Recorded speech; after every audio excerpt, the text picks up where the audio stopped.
Very good morning friend, welcome back again in JD classes. आपका मेरे YouTube channel में स्वागत है। अगर आप मेरे चैनल में नए हैं तो प्लीज़ आप इसको सब्सक्राइब कीजिए, दूसरों तक शेयर कीजिए, आप इसको लाइक कीजिए, क्योंकि मेरा उद्देश्य है उन बच्चों तक एजुकेशन को पहुंचाना जिनके पास क्वालिटी एजुकेशन नहीं पहुंच पा रही है। So the first main motto is to serve those who are deprived from quality education. So आप मेरे इस उद्देश्य में सहयोग दें, मेरे इस विज़न को सक्सेसफुल बनाएं। राइट। सो मैं आपका होस्ट, आपका मेंटर, आपका teacher Jayant Dwivedi JD sir. So हम लोग पढ़ रहे थे नीट और सीबीएसई के लिए बायोलॉजी के टॉपिक्स। बायोलॉजी के टॉपिक्स में ये मेरा यूनिट 1 का सेकेंड चैप्टर का 11th टॉपिक है। सो देखिए, इस टॉपिक में मैं आपको क्या बताने वाला हूं। हम लोग पढ़ने वाले हैं किसके बारे में? हम लोग पढ़ने वाले हैं स्लाइम मोल्ड्स के बारे में। स्लाइम मोल्ड्स क्या होते हैं? राइट। तो हम स्लाइम मोल्ड्स, इसके बारे में आपको बहुत क्रिस्प फॉर्म में बुक्स में दिया होता है और वीडियोस में भी आपको रेयरली वीडियो मिलेगा जिसमें इतना डिटेल में दिया हो। सो हम आज इसके बारे में पढ़ने वाले। ये नीट के लिए बहुत इंपॉर्टेंट टॉपिक है और बच्चों से बोर्ड में भी इससे क्वेश्चंस पूछे जाते हैं। स्कूल्स के जो बोर्ड एग्जाम होते हैं उनमें क्वेश्चंस पूछे जाते हैं। सीबीएसई बोर्ड में 12th में इसका कोई लेना देना नहीं है, लेकिन ये 11th का टॉपिक है। लेकिन इससे क्वेश्चंस आपको नीट एग्जामिनेशन में पहले आईएएम में भी आते थे और जिपमर में भी आते थे, लेकिन नीट के लिए ये एक फेवरेट क्वेश्चन का एक फॉर्मेट बनाता है। राइट। तो let's start with this topic. तो हमारा जो टॉपिक है दैट इज स्लाइम मोल्ड। अब ये जो स्लाइम मोल्ड्स होते हैं ये होते क्या हैं? स्लाइम मोल्ड्स को कुछ साइंटिस्टों ने कहा कि ये फंगस और एनिमल के बीच की एक कड़ी है। एंड फंगस और एनिमल के दोनों के कैरेक्टरिस्टिक इसमें पाए जाते हैं। फंगस के क्योंकि इनका जो बिहेवियर है, इनका फ्रूटिंग स्ट्रक्चर है, जो इनका रिप्रोडक्शन मेथड है वो फंगस से मैच करता है, लेकिन ये अमीबा की तरह फैगोसाइटोसिस भी करते हैं। इसीलिए इनके अंदर एनिमल के भी कैरेक्टरिस्टिक है और इनके अंदर फंगस के भी कैरेक्टरिस्टिक पाए जाते हैं। ये एक तरह से, अगर मैं न्यूट्रिशन की बात करूं, so they are good decomposer. तो हम बात कर रहे हैं स्लाइम मोल्ड्स की। स्लाइम मोल्ड्स की मैं बात कर रहा हूं। तो slime moulds they are good decomposer.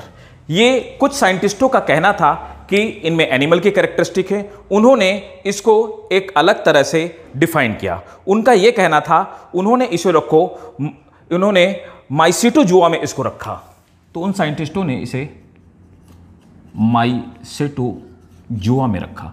तो उनका कहना था ये एक माइसेटोजुआ का मेंबर है। और कुछ साइंटिस्टों का यह कहना था कि ये फंगस के रिलेटिव हैं, फंगस की फैमिली से बिलोंग करते हैं। उन्होंने इसको मिक्सोमाइकोटा में रखा। तो उन्होंने इसको मिक्सोमाइकोटा में रखा, मिक्सोमाइकोटा। तो ये दो तरह के साइंटिस्ट थे। एक वो जो इन्हें एनिमल कह रहे थे और एनिमिलिया किंगडम से बिलोंग करने वाले ऑर्गेनिज्म में रख रहे थे। दूसरे वो जो इन्हें फंगस कह रहे थे, उनका ये कहना था। तो कुल मिलाकर के इनको इन दोनों ही ग्रुप से हटा करके इन्हें प्रोटोजोआ में रखा गया। और इसीलिए मैंने आपसे कहा कि प्रोटोजोआ एक मिक्स फाइलम है, जिसमें कि प्रोटोजोआ एक मिक्स किंगडम है, जिसमें कि डिफरेंट ग्रुप से ऑर्गेनिज्म को निकाल के लाया गया है। फंगस से भी निकाल कर लाया गया है, एनिमल से भी निकाल कर लाया गया है और प्लांट से निकाल करके लाया गया है। राइट। सो दे कम अंडर प्रोटोजोआ। सो प्रोटोजोआ में इन्हें रखने के पीछे ये रीजन था। तो मोड ऑफ न्यूट्रिशन मैंने आपको बता दिया। इनमें मोड ऑफ न्यूट्रिशन कैसे पाया जाता है? एक तो ये मोड ऑफ न्यूट्रिशन की अगर मैं बात करूं, so they are a type of decomposer. Decomposer का मतलब होता है ये डिकम्पोजर। राइट। डिकम्पोजर का ये मतलब होता है दे आर सैप्रोफाइट। सैप्रोफाइट बोले तो they feed on dead and decaying organic material. ये पुराने और सड़ी गली चीजों को खा करके ये जिंदा रहते हैं। फिर दूसरा इनका एक फैगोसिटिक बिहेवियर भी पाया जाता है। मींस दूसरा मोड ऑफ जो न्यूट्रिशन है दैट इज द फैगोसाइटोसिस। तो फैगोसाइटोसिस वो वैसी ही चीज है जैसे मैंने आपको बताया था कि अमीबा छोटे छोटे ऑर्गेनिक मटेरियल को खा लेता है, लेकिन कमाल की बात, इनको एनिमल के साथ इसलिए हम रख रहे हैं, ये कुछ बैक्टीरिया को भी खा जाते हैं। ये कुछ बाकी के छोटे छोटे ऑर्गेनिज्म को, लिविंग ऑर्गेनिज्म को भी खाने की कैपेसिटी रखते हैं। इसीलिए इनमें फैगोसाइटोसिस का बिहेवियर पाया जाता है। और फैगोसाइटोसिस की बिहेवियर के बेसिस पे हम ये कहते हैं कि ये एनिमल से भी बिलोंग करते हैं। खास बात यह है कि इनमें किसी तरह का क्लोरोप्लास्ट या क्लोरोफिल नहीं पाया जाता, फोटोसिंथेसिस करने की कैपेसिटी नहीं रखते हैं। ये डिफरेंट कलर के होते हैं। सेक्सुअल और एसेक्सुअल दोनों ही तरह का रिप्रोडक्शन, मोड ऑफ रिप्रोडक्शन इनमें पाया जाता है।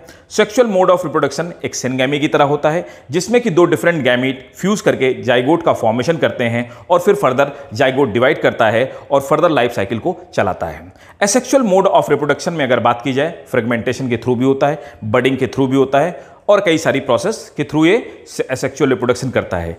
ये अनफेवरेबल कंडीशन में सिस्ट का फॉर्मेशन करता है। सिस्ट में ये ऑर्गेनिज्म एक हार्ड कवरिंग में बंद हो जाता है और फेवरेबल कंडीशन आने पर ये हार्ड कवरिंग ब्रेक हो जाती है और छोटे छोटे मिक्सो अमीबी के फॉर्म में ये बाहर निकल आते हैं। अब अगर मैं बात करूं कि इन स्लाइम मोल्ड्स को डिवाइड कितने टाइप में किया गया, तो स्लाइम मोल्ड को दो टाइप में डिवाइड किया गया है। Slime moulds they have been divided into two type, right. So सबसे पहले वो हैं जिन्हें हम ये कहते हैं कि they are a type of acellular, और दूसरे वो हैं जो सेलुलर स्लाइम मोल्ड्स होते हैं। तो एसेलुलर स्लाइम मोल्ड और सेलुलर स्लाइम मोल्ड, हमने दो इनको कैटेगरी में डिवाइड किया गया है। अगर मैं एसेलुलर की बात कहूं तो एसेलुलर स्लाइम मोल्ड को हम इसे प्लाज्मोडियल स्लाइम मोल्ड भी कहते हैं। प्लाज्मोडियल स्लाइम मोल्ड इसलिए क्योंकि ये प्लाज्मा की तरह, प्रोटोप्लाज्म की तरह ये ऐसे बिखरा हुआ होता है। दे आर एक्चुअली डिप्लॉइड, तो ये 2n होते हैं, मतलब डिप्लॉइड ऑर्गेनिज्म है। दूसरा, दे आर मल्टीन्यूक्लिएटेड, इनके एक प्रोटोप्लाज्म के अंदर बहुत सारी न्यूक्लियस तैरती रहती हैं। So this is multi nucleated condition. Multi nucleated condition की अगर मैं बात करूं, इसे हम सिनोसिटिक भी कहते हैं, सिनोसिटिक स्टेज भी कहते हैं। फंगस में नॉर्मली हम इस टर्म का यूज करते हैं। तो ये मल्टी न्यूक्लिएटेड कंडीशन में पाए जाते हैं। ये इनका शेप फिक्स नहीं होता है, डिफरेंट ये शेप के होते हैं और ये बहुत सारे कलर के होते हैं। दूसरे आते हैं आपके सेलुलर स्लाइम मोल्ड। अगर मैं सेलुलर स्लाइम मोल्ड की बात करूं, सेलुलर स्लाइम मोल्ड में अगर मैं बात करूं, दे आर एक्चुअली हैप्लॉइड। मैं आपको यहां मेनली ये बताना चाह रहा हूं कि दोनों में डिफरेंस क्या है। दे आर हैप्लॉइड मतलब सिंगल सेट ऑफ क्रोमोसोम इसमें पाए जाते हैं। They are uninucleated. इनमें खास बात क्या है कि mode of reproduction, asexual mode of reproduction is the popular mode of reproduction. लेकिन यहां पर कमाल की बात यह है कि सेक्सुअल मोड ऑफ रिप्रोडक्शन जो है, सेक्सुअल रिप्रोडक्शन, ये एक तरह का कॉन्ट्रीब्यूशन टाइप ऑफ रिप्रोडक्शन है। यहां पे एक लोगों में एक तरह का कन्फ्लिक्ट है। बहुत सारे साइंटिस्टों का मानना है कि इनमें सेक्सुअल रिप्रोडक्शन नहीं होता, कुछ का कहना है कि सिनगैमी के थ्रू सेक्सुअल रिप्रोडक्शन यहां पर होता है, राइट। सो इनमें किसी भी तरह की सेल वॉल नहीं पाई जाती है, इनमें सेल वॉल का फॉर्मेशन नहीं होता है। यहां पर अगर ऊपर वालों की मैं बात करूं, जिनकी सेलुलर की बात की जा रही है, तो सेलुलर टाइप जो हो, एसेलुलर टाइप जो होते हैं, एसेलुलर टाइप में जो स्पोर्स होते हैं, स्पोर के ऊपर सेल वॉल का फॉर्मेशन होता है। लेकिन नॉर्मली जो प्लाज्मोडियल स्टेट है, यहां पर सेल वॉल का फॉर्मेशन नहीं होता है। Let's study about their life cycle. अब आते हैं, सबसे पहले मैं सेलुलर मोड ऑफ रिप्रोडक्शन में, सेलुलर मोड और टाइप ऑफ स्लाइम मोल्ड में इसके लाइफ साइकिल की बात करता हूं। देखिए, ये लाइफ साइकिल यहां से स्टार्ट होती है। यहां पर ये मैच्योर प्लाज्मोडियम है, ये डिप्लॉइड है, इसमें सिनोसिटिक कंडीशन है, मल्टीन्यूक्लिएटेड है, बहुत सारी न्यूक्लियस मौजूद हैं। ये क्या करता है, स्पोरोफोर का फॉर्मेशन, थोड़ा सा यहां पे बल्ज आउट होता है, बल्ज आउट होकर के स्टॉक बन जाता है और ऊपर स्पोरेंजियम जैसी कंडीशन दिखाई देती है या स्टेट दिखाई देती है। इनको एक्चुअली हम लोग फ्रूटिंग बॉडीज बोलते हैं। ये डिप्लॉइड बॉडीज होती हैं। इस पूरे स्ट्रक्चर को हम स्पोरोफोर बोलते हैं। स्पोरोफोर एक डिप्लॉइड स्ट्रक्चर है, यहां तक डिप्लॉइड फेज है। इसके बाद क्या होता है, इसको चारों तरफ एक कवरिंग का फॉर्मेशन हो जाता है। इस कवरिंग को हम पेरिडियम कहते हैं और यहां पर जो थ्रेड लाइक स्ट्रक्चर आपको डिजाइन दिखाई दे रही है, इसे हम कैपिटुलम कहते हैं। तो ये कैपिटुलम और यहां पर पेरिडियम का फॉर्मेशन हो जाता है। स्पोरेंजियम के अंदर का जो मास होता है, इसमें मियोसिस होती है, मतलब रिडक्शनल डिवीजन होता है। ये डिप्लॉइड से हैप्लॉइड स्टेट में आ जाते हैं और बहुत सारे स्पोर्स का इसके अंदर फॉर्मेशन हो जाता है। फेवरेबल कंडीशन के आ जाने पे, मींस वाटर की अवेलेबिलिटी होने पर, ये स्पोर फट जाते हैं और फटने के बाद बाहर आ जाते हैं। बाहर आने के बाद जब वाटर होता है, ये जर्मिनेट कर जाते हैं। यहां पर दो चांसेस हैं, या तो ये मिक्सो अमीबा इस तरह के नॉन मोटाइल अमीबा जैसे स्ट्रक्चर में होंगे, जिनको हम मिक्सो अमीबी कहते हैं, या फिर कुछ फ्लैजिलेटेड फॉर्म में होंगे जो इस तरह की पायरी फॉर्म टाइप की होंगी। इन्हें स्वार्म सेल कहा जाता है। स्वार्म सेल या मिक्सो अमीबी ये जाकर के आपस में फ्यूज हो जाते हैं, मींस इनका प्रोटोप्लाज्म फ्यूज हो जाता आता है और प्लाज्मोगैमी होती है। यहां पर प्लाज्मोगैमी होती है। अगर बात करूं मैं स्वार्म सेल की, तो नॉन फ्लैज दो एंड है, ये फ्लैजिलेटेड एंड है, ये नॉन फ्लैजिलेटेड एंड है। Swarm cell non flagellated end से आकर के हेड ऑन कोलिजन करती हैं, प्रोटोप्लाज्म का फ्यूजन होता है, पहले प्लाज्मोगैमी होती है, उसके बाद दोनों की न्यूक्लियस फ्यूज हो जाती है और कैरियोगैमी होती है।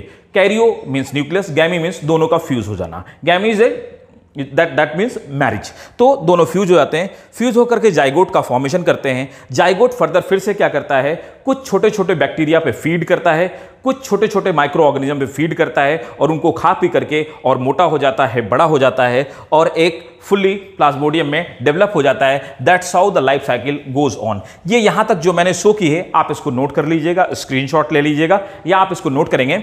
यहां तक ये हैप्लॉइड फेज में है। इनसे काफी सारे क्वेश्चन बहुत बार नीट में पूछे गए, फ्रीक्वेंटली पूछे गए क्वेश्चंस में हैं। और उसके बाद फिर क्या होता है, ये डिप्लॉयड लाइफ साइकिल है। अब मैं आता हूं यहां पर सेलुलर स्लाइम मोल्ड के बारे में। सेलुलर स्लाइम मोल्ड जो होती हैं, ये कैसे होती हैं, ये इस तरह की अमीबॉइड सेल जैसा स्ट्रक्चर होता है। They are actually haploid cell structure. अब क्या होता है, ये बहुत सारी हैप्लॉइड स्ट्रक्चर आ करके आपस में फ्यूज हो जाती हैं और फ्यूज होने के बाद एक साथ ही इकट्ठा हो जाती हैं। इसीलिए इनके लिए हम एक टर्म यूज करते हैं, वी कॉल देम, याद रखेंगे, we call them communal slime mould. ये कम्युनिटी में रहते हैं, इसीलिए इनको हम कम्युनल स्लाइम मोल्ड भी कहते हैं। और इसके बाद पैपिला जैसे एक स्ट्रक्चर का फॉर्मेशन होता है, ये पैपिला बन जाता है, पैपिला और इनलार्ज हो जाता है। उसके बाद स्पोरोकॉर्प जैसे स्ट्रक्चर का फॉर्मेशन होता है, ये थोड़ा सा स्टॉक का फॉर्मेशन हो जाता है। अपर वाला पार्ट डोम शेप हो जाता है, इसको हम स्पोरोकार्प बोलते हैं। स्पोरोकार्प और बड़ा होता है, स्टॉक लंबा हो जाता है, स्पोरेंजियम का फॉर्मेशन होता है। यहां रिडक्शनल डिवीजन नहीं होने वाला क्योंकि ये ऑलरेडी एक हैप्लॉइड बॉडी है। उसके बाद क्या होता है, इसके अंदर छोटे छोटे हैप्लॉइड स्पोर का फॉर्मेशन हो जाता है, ये भी हैप्लॉइड स्पोर हैं।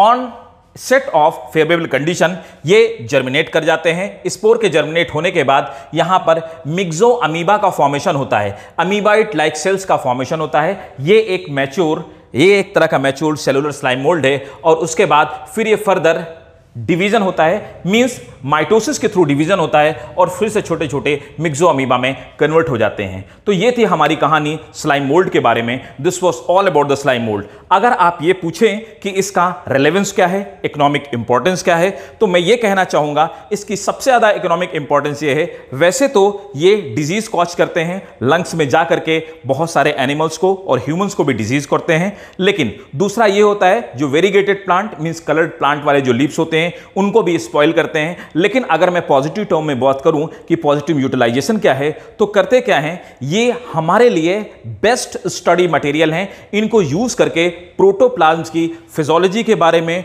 उनकी मेटाबॉलिक रिएक्शंस के बारे में स्टडी करने में हमें बहुत हेल्प मिलती है। So they are the best experimental organism in terms of study of protoplasm and physiology. So this was all about the slime mold. Hope करता हूं कि आपको ये वीडियो बहुत इंफॉर्मेटिव लगा होगा। अगर आपको ये इंफॉर्मेटिव लगा तो प्लीज़ लाइक कीजिए, शेयर कीजिए और दूसरों के पास तक पहुंचाइए। क्यों कि फिर मैं आपसे यही कहना चाहता हूं, नॉलेज जितनी शेयर की जाए उतनी ही बढ़ती है और नॉलेज फ्री ऑफ कॉस्ट बांटने से अच्छा काम कुछ हो नहीं सकता। इन द सेम वे आप दो तरह से कंट्रीब्यूट करते हैं, एक तो आप अपने नेशन के लिए कंट्रीब्यूट करते हैं, दूसरा आप अपने सोसाइटी के लिए कंट्रीब्यूट करते हैं। मेरा एम और विजन है कि डिप्राइव्ड क्लास बच्चों तक, हमारे नॉर्थ इंडियन वो बच्चे जो हिंदी और इंग्लिश दोनों ही मीडियम में पढ़ते हैं, मेनली वो बच्चे जो इंग्लिश मीडियम में कंप्लीटली क्वालिटी एजुकेशन को नहीं ले पाते हैं, उनको हिंदी मीडियम में चाहिए। इसीलिए मैं आपके लिए हमेशा बाइलिंगुअल वीडियोस लेकर के आता हूं। So thanks ladies and gentleman watching JD classes. Thank you so much. मिलते हैं नेक्स्ट क्लास में एक नए टॉपिक के साथ।